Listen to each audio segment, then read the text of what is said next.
Hi, welcome to the Whitey White Guy Show. I'm Whitey, and today I'm going to review the film Revenant. And it's got DiCaprio in it and Tom Hardy, and that's it. I didn't recognize anybody else in it. There was the Eyebrows Kid. Eyebrows Kid was in it as Jim Bridger. Um, but I don't remember any of the actors beyond that. I don't know who directed it or wrote it. The Revenant, or Revenant, I don't remember which, is based on the actual story of Hugh Glass. The shit really happened. And Jim Bridger was really there. Tom Hardy's character, whose name was Fitzgerald, was real.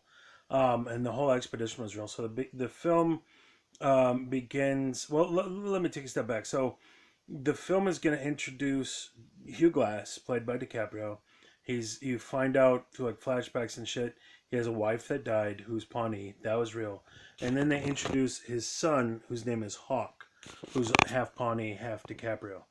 And I don't know if that character actually existed. And that's important for a moment. I'm going to do a lot of spoilers. So if you've seen this movie, if you haven't seen this movie and you want to see this movie, check it out. It's a good film.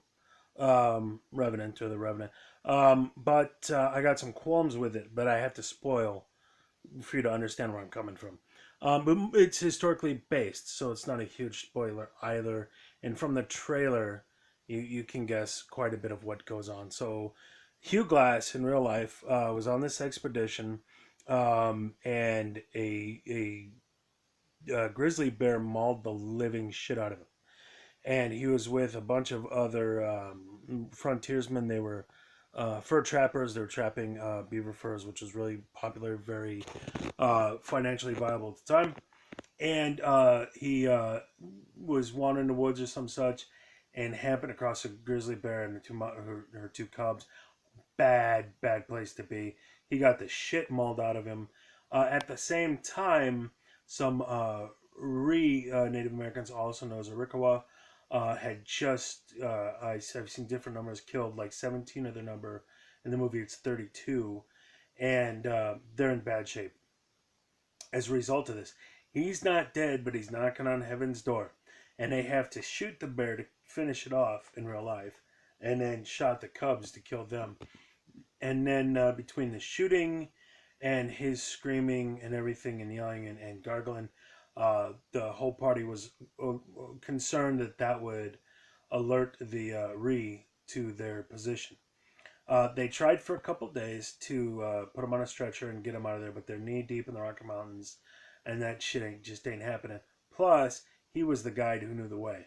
So the guy who was most likely to get him out of there is the guy who can't say anything because he got mauled by a fucking grizzly bear. His legs are torn up. He's been chewed on, lacerations. Couldn't speak to the best of my knowledge. Is semi-conscious, coming in and out of consciousness. And so in real life, he's what happens in the film actually happens in real life. Jim Bridger, who was a young man, maybe 18 at the time, and a guy named Fitzgerald, John S. Fitzgerald, they volunteer to stay behind, so that the rest of the group was left them like only 7 guys out of the initial like 40 can make their escape, and then the 2 guys are going to stay behind until Hugh Glass finally perishes, and then their orders are to bury him and then haul ass and catch up with the group. After a couple days, Hugh Glass still hasn't died yet.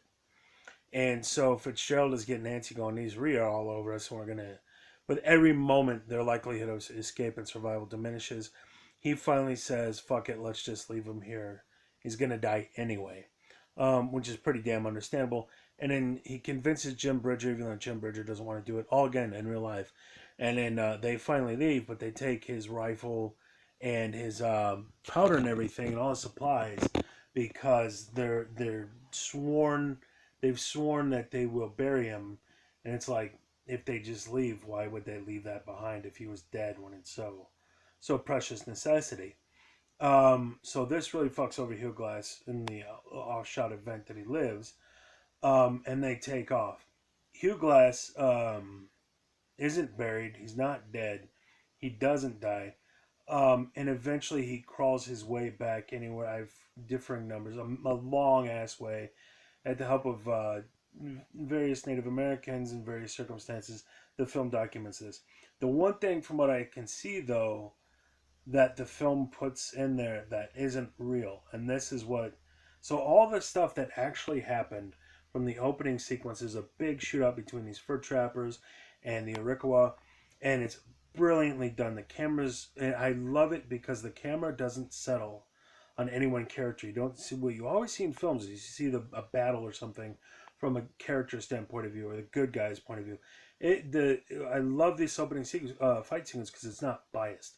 It's just the camera moves from person to person, whether it's a American fur trapper or a Iroquois Sioux. I don't know if they're Sioux. Maybe the Iroquois. I don't know how to say their fucking name. The Ree. But just it goes from person to person to person and looks at life from their vantage point. So it's very unbiased, and you just see the world as if you had just had a camera there. You know, what would this have looked like in 1873 or 1823, without making anyone the hero or the villain or showing someone's point of view. And I like that. I like that about that's the way history should be told. There shouldn't be heroes and villains, good guys and bad guys. It should just be like we turned the camera on and this was going on, and this is what it looked like, and this is what it sounded like, and this is what people were saying. And I really like the unbiased nature to that. Um, and the film goes on quite a bit like that way, but it's going to when it's taking on actual events and it's in an unbiased nature. I really like this film, but maybe I'm crazy. But as soon as like they introduced his son Hawk, I was like, this feels false. His son, of course, again, his mother's punny, his dad is Leonardo DiCaprio, Hugh Glass, and I'm just like, this feels off. This feels off. And there was this whole thing about how he gets treated bad because he's Pawnee and not a white person, but like, and the film begins to get to a point where it's like white people are bad, and he colonized Native Americans and he killed them. It's like I don't disagree, but it's like the film started off with very unbiased, no one in particular's point of view. This is just what happened. If we turned the camera on and showed you history, this is what happened. And if there's one point where a warrior is trying to buy ponies and rifles from the French, trading the furs that he's stolen from the Americans. And he's like, "You destroyed our lands." Yeah, and I'm like, we've lost everything because you white guys, and he's pissed off, and that's understandable because again, it's just like it feels like someone just turned a camera on, and this is a rant the guy was going on. I had no problem with that, but when Hawk, which is DiCaprio's Hugh Glass's son, it feels like it was forced in there, to be give you this kid's perspective, but also later on, spoilers. This is the huge spoiler of the spoils. At one point, Fitzgerald is lying over Hugh Glass and says, "Blink, and I'll put you out of your misery." And then all this stuff, and then his son catches him, trying to strangle him, and Hugh Glass gets into a fight with Hawk. I'm sorry, Fitzgerald gets into a fight with Hawk, and ultimately kills Hawk. Um, what this does now is like before with Fitzgerald and Bridger, you can kind of that's an understandable situation. There's no fucking way Hugh Glass is coming out of this alive. It's just waiting for him to die. He got mauled to shit. He can't move. He can't talk. Um, it's a matter of time. It's some kind of crazy fucking miracle he came out of this. So if they tried to take off early because they were trying to not get killed by the Ree, that's an understandable position. So the writers put Hawk in there, so now it's a revenge story. And Hugh Glass isn't just trying to survive. He needs to get revenge against Fitzgerald for killing his son. And it feels false as shit. That's how I felt. It felt like they shoehorned that in there. They have an incredible enough story that he survived it all. He crawled for most of the way. Then he built a makeshift raft and sailed down in the fucking, Colorado River with all the rapids and shit. Everything about this is fucking amazing. And then there's a sequence where he has to cut open a horse and pull out the horse's organs to climb inside the horse so it doesn't freeze to death and avoids capture by the Ree. All this shit goes down, and it's all fucking amazing. It's filmed amazingly. Here's the problem I have. DiCaprio's not a good actor. He's just not a good actor. He's a believable actor. He's a natural actor, but he's not a good actor in terms of acting mechanics. He doesn't take you out of the film, but part of the problem I then have is he goes on this revenge quest for Tom Hardy. Tom Hardy's blows DiCaprio out of the fucking water. Tom Hardy's a tremendous actor. He's one of the best, and he's the probably the best for my generation. And DiCaprio's just like kind of got lucky. He doesn't take you out of a film, but it's like I'm rooting for Fitzgerald the whole fucking time. Fuck Hugh Glass, not because of Hugh Glass and Fitzgerald, but because of Tom Hardy and DiCaprio. I'm all about Fitzgerald. Fuck DiCaprio. And so as the film goes on, I'm like, he's gonna get revenge. He's gonna kill this guy. And so Hugh Glass makes his way back. Long story short, gets rescued, and that's where the film goes pure fiction. In reality, Hugh Glass got back and forgave Jim Bridger because he was a young kid, didn't know any better, and then hunted down Fitzgerald. But Fitzgerald had re-enlisted into the army, I believe in Austin, Texas, and he said, "You better stay in the army, or I'm going to kill you." And that was the end of that. And they never saw each other again, that I'm aware of. And the movie, you can't do that. Now we got to have it's a murder. Fitzgerald murdered Hugh Glass's kid. Now it's a revenge story. So we can't just have Hugh Glass survive, and that's amazing enough as it is. We have to have him get revenge against Hugh Glass, which he does. So they finally catch up with each other. They get into a fight, and then Hugh Glass gets the better of Tom Hardy. He's got Tom Hardy on his back, and I won't tell you what happens after that. Well, I will in a second. But the problem is, you're telling me that Gilbert Grape got the best of Bane. No, he wouldn't. Leonardo DiCaprio is not going to best Tom Hardy. I don't care what the fuck you got going on. Especially when he's only recently been mauled by a grizzly bear and left for fucking dead. He's not now going to get that advantage. So it's like the two characters in history that I don't know shit about their size and stature and all this. It's like, yeah, DiCaprio's not going to beat the shit out of Tom Hardy. And that's not exactly what happened. DiCaprio shot him first. He's wounded, so, that levels the playing field. No, it didn't. You got him in the shoulder and he'd been mauled by a grizzly bear. That field is not leveled. And so now it's all just revenge, period. I don't give a shit. Bane is not going to go down because of Gilbert Grape. That's not going to fucking happen. So it's a wholly, I'm just like, no. And it's coming the whole movie. If they're setting Fitzgerald up to be a selfish asshole, and you're setting DiCaprio up, Hugh Glass, to be such a great guy who only cares about his dead wife and now his murdered son. It's like you're way too altruistic and way too noble, and you're making Fitzgerald out when the whole time they're trying to set Fitzgerald up as this horrible villain, and I'm just going, but he's really in an understandable situation.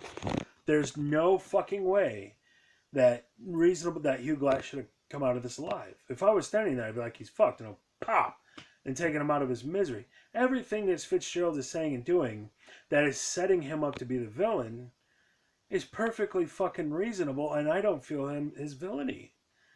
And there's a bit where like he's in Hawk's face, he's like, damn savages, and I'm like, but I know, I didn't even notice at the time, but it's like I can feel through the writing that you just made up this character. This Hawk character did not exist.